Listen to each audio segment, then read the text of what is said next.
Por isso eu chamo de volta aqui o Pedro Paulo Silveira, que é diretor de investimentos da Futura Asset.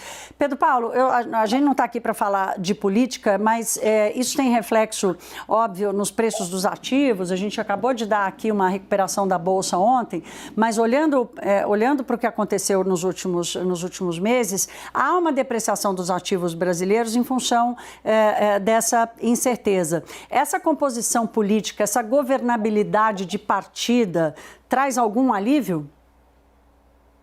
A impressão que a gente tem olhando o comportamento do mercado nos últimos pregões é que sim, né? Eu acho que essa composição mais ampla do governo acaba aumentando a sustentabilidade, a governabilidade do próximo governo, que tira o elemento de crise política um pouco da pauta.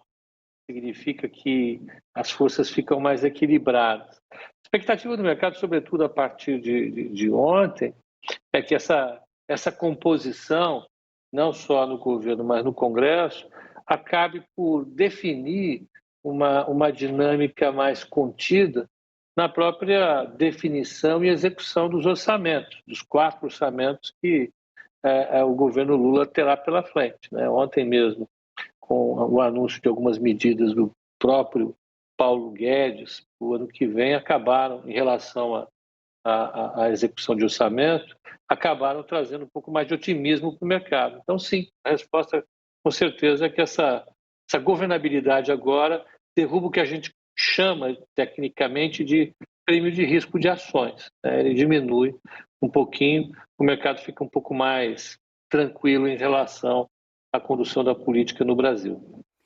Pedro Paulo, o ministro da Fazenda, o futuro ministro da Fazenda, Fernando Haddad, deu uma entrevista à Miriam Leitão, dizendo que não quer um rombo de 220 bilhões de reais na conta no ano que vem, também vai cortar gastos, quer dizer, ele tem feito aí uma tentativa de convencer o mercado, convencer os agentes econômicos e financeiros de que o governo será responsável. Aí eu queria saber de você o seguinte: como é que a gente acompanha, qual será o termômetro, na sua opinião, o termômetro do mercado, para a gente entender assim, se esse recado está sendo levado a sério ou não? É o câmbio? É a Bolsa? É o juro futuro? Quer dizer, ainda mais considerando o que vai acontecer na economia internacional. Porque a gente fica dizendo, Bolsa caiu, dólar subiu, achando que isso explica o humor do mercado. Na tua avaliação, qual será o melhor termômetro para acompanhar a percepção de risco sobre o Brasil?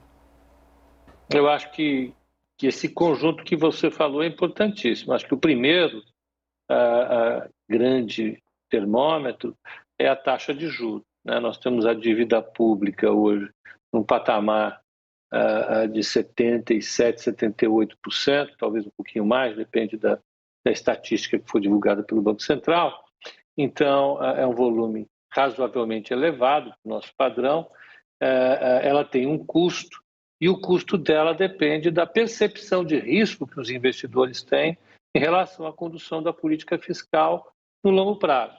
Então, se a percepção piora, se essa percepção em relação ao risco fiscal piora, o que vai ser cobrado da dívida também piora. É evidente, quando um banco vê um bom credor, ele cobra menos desse credor. Quando um banco vê um credor que oferece mais risco, ele cobra um pouco mais. Então, para cada credor, você tem uma taxa de juros que reflete o risco dele. Então, no Brasil, acho que a primeira coisa que a gente tem que olhar é qual o risco percebido que os investidores têm em relação à dívida brasileira. Então, o juro vai espelhar isso, não a taxa de juros Selic, mas a taxa de juro ao longo de todos os vencimentos da dívida. Tem um desafio inicial já agora, no mês de janeiro, nós temos aí quase 300 bilhões de reais que vencem, né? Entra um novo secretário do Tesouro, vamos ver como é que isso representa 5% da dívida, vamos ver como é que o governo vai conduzir essa rolagem da dívida, vai ser o primeiro grande termômetro.